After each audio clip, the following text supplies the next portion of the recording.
All right, let's dive right into this explainer. Today, we're mapping out how to safeguard our kids using a truly empowering framework called the Spheres of Protection. Look, when we think about child safety, it is so easy to get overwhelmed by all the different dangers out there. But today, we're going to break down the best practices from leading child advocacy organizations into a clear, manageable strategy that you can actually put into action right away. We'll be exploring child safety as a series of expanding concentric circles. We've got five main areas: bodily autonomy and boundaries, physical and environmental safety, mental health and well-being, navigating the digital world, and finally, community-based child protection. So starting right at the center with sphere number one, bodily autonomy and boundaries, empowering the child first. As kids grow, our conversations about personal space absolutely have to evolve. When they're under 3, it's all about using neutral, accurate language for body parts. Then, ages 3 to 7, we introduce this idea of personal bubbles and really respecting the word no. By the time they hit 8 to 13, it's crucial for them to identify trusted adults outside the immediate family, like a coach or a teacher. And for teens, it's all about modeling consent and understanding body language.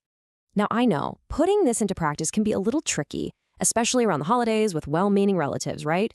But here's a super practical script you can use to enforce your child's boundaries. Just say, we always ask for permission for hugs and kisses, and everyone is always allowed to say no to being touched. It's that simple. You can swap out forced affection with fun alternatives like high fives or blowing a kiss. It teaches kids that they own their bodies, period. And here's a really crucial point.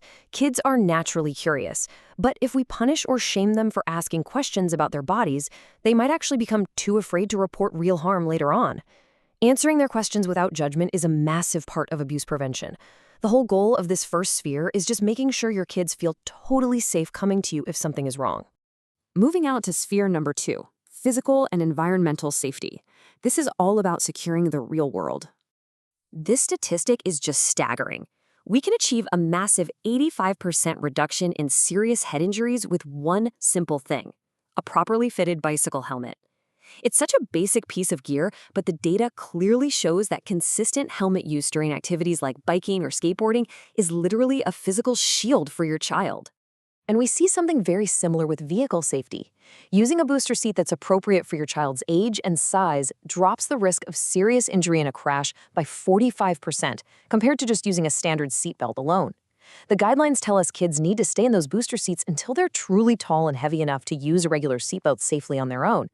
But hey, physical safety isn't just about the gear you wear, it's also about your environment. Consider this really sobering fact. Drowning is the leading cause of death for young children aged 1 to 4 in the US. So beyond just flotation devices, constant adult supervision and physical barriers like a four-sided pool fence are absolutely critical. We have to proactively design our spaces to protect natural childhood curiosity from turning into a tragedy. All right, let's look inward for sphere number 3, mental health and well-being. Protecting the mind.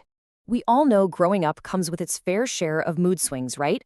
But recognizing specific warning signs allows us to tell the difference between typical teenage angst and actual emotional distress.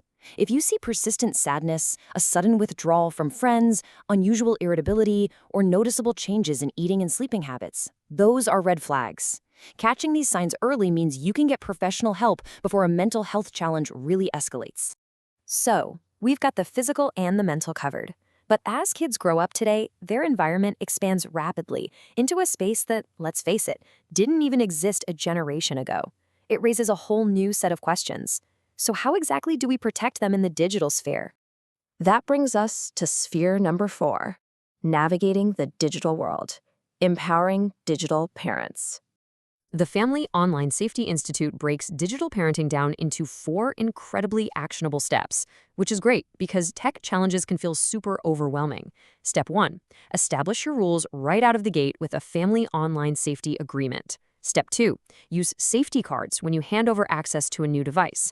Step 3, and this one is so relevant right now, have open, honest discussions about generative AI and tricky apps. And finally, step 4, teach critical thinking to really boost their media literacy. The key here is balance. It is not about completely banning screens. It's about blending healthy analog habits like practicing mindfulness, reading physical books, and getting outside to play with responsible digital activities like safe online gaming or intentionally building a positive digital footprint. Think of it like a balanced diet. A well-rounded kid really needs to thrive in both environments. Finally, we reach our outermost sphere, number 5, community-based child protection, the outer sphere of collective safety.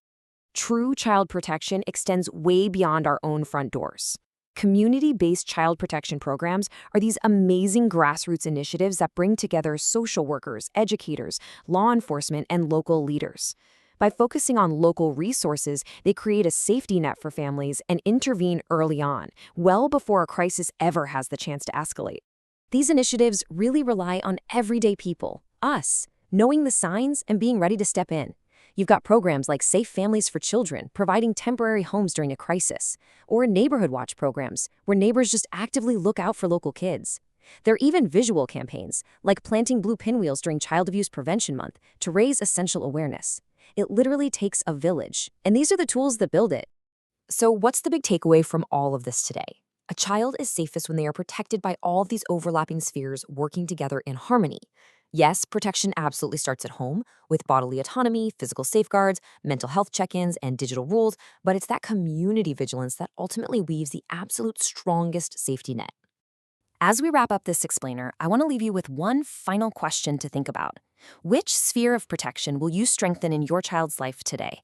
Whether it's having a quick chat about personal space, double-checking the fit of that bike helmet, setting up a family digital agreement, or just introducing yourself to a neighbor, take one proactive step right now. We all have the power to build a safer world for the kids in our lives, one sphere at a time. Thanks so much for learning with me today.